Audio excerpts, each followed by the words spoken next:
Hi, I'm Rob, and in this Gems of War video I'm going to show you this strategy and team order I would use for this epic trial in Adana. Now, a lot easier than the last one, which was more tedious than anything, but it's still important to check your medals. I'm going to go 3 times Orpheus on this, and that is because pretty much no other medal is important. If you like, you can chuck in an Anu maybe for a faster start. I might actually do that.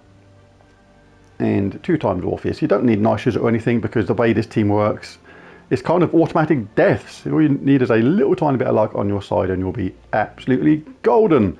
Right, so we've got that ready. Let's go to the trials. Now bizarrely, this actually gets easier as it's supposed to get harder. And the reason is, we do damage with a percentage chance to kill based on an opponent's armor.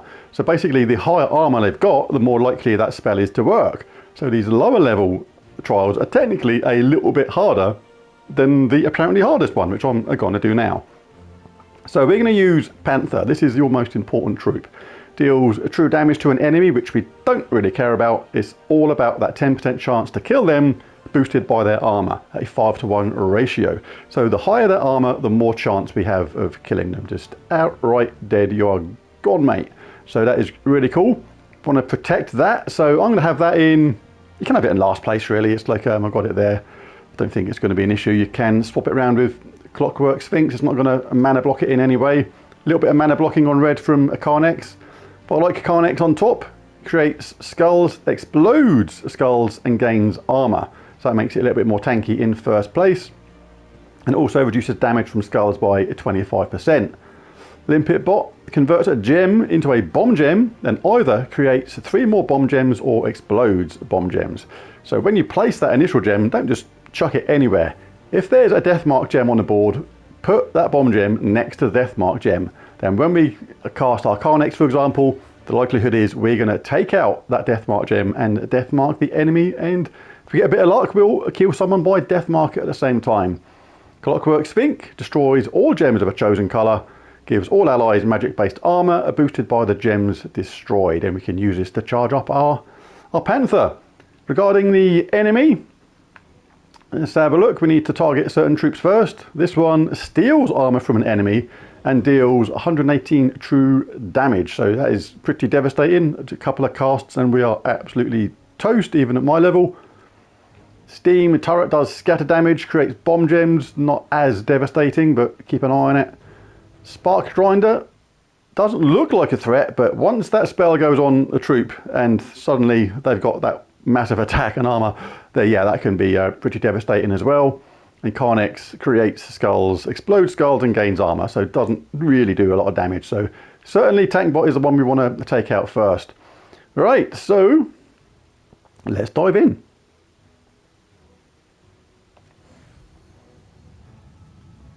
Right.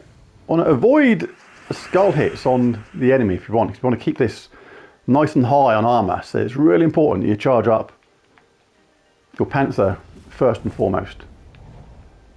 No more green, so we'll start on red next. We'll always get green and red if we can at the beginning. Not doing now though, so we'll have to take something else. We'll get that just because it's there. Same as that. Click this green, no choice but to hit the enemy with a skull there. Still got a high chance though if we can get this charged.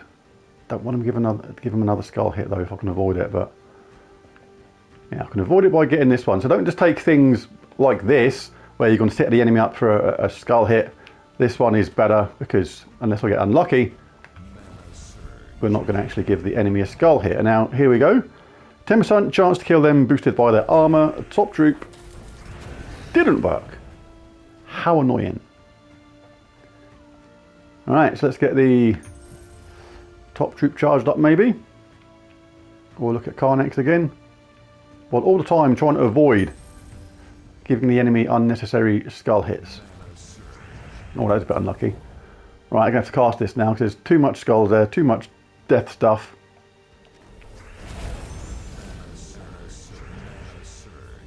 Right, let's have another go at this top troop. Got him! That's important. Important to get that one out of the way. Now we've got a higher chance of defeating these other ones because their armor is higher. So here we can use the same trick. Let's see, they're about to die. My top troop, I don't want that, so I'm gonna have to kind of forced to take that in a way. I need the armor boost. Let's cast this first. There's a nice amount of boost we got from that. Now we can cast this. Let's get it on Spark Grinder. He's got a lot of attack. There you go. Or a lot of armor rather. Alright, now we need a bit of an armor boost, not top troop. Every time you cast that you get a armor boost. Oh, see, they got one of those Death Mark gems. A little bit unlucky, but we can use this to our advantage as well, providing we can get that top troop charged. What we got? Red and green. 8 red, 9 green.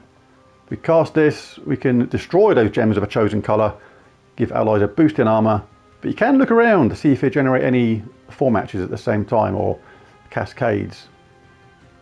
There's nothing particularly great going on at first glance. So for that reason, I am just going to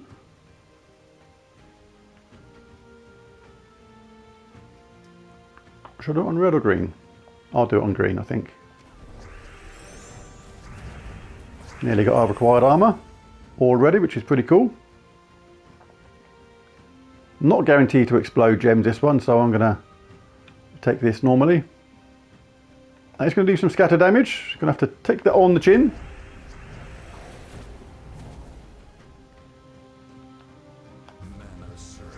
Right, now that bomb troop's got 599 armour, so really good chance to get this. See you later, mate.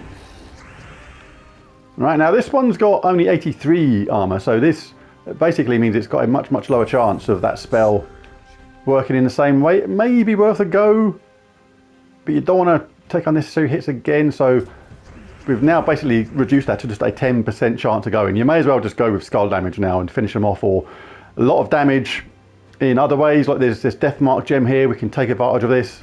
Likelihood is it's going to get that. We've now got basically 2 chances to kill them. Death Mark and when we cast this. But I might just finish them off with skull damage because likelihood is that 10% chance from the spell is not really going to be that effective anymore. But we can chip them down. This does quite a bit of damage when it explodes everywhere. It's just a matter of time now. The writing is on the wall.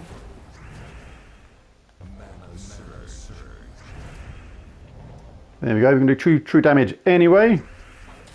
10% chance didn't work, never mind. We'll cast that first somewhere. Anywhere really, there's no Death Mark gems there. If you lost them, that's not a big deal. Let's give them a hefty wallop first. What should we do? Let's grab that first. Ooh, we're about to get a hit back on our other troop, but that's alright. They're only 1 hit away from death, and that'd be that. So it's not a disaster if you lose your top troop, providing you don't lose it too early. But yeah, overall it's fairly straightforward.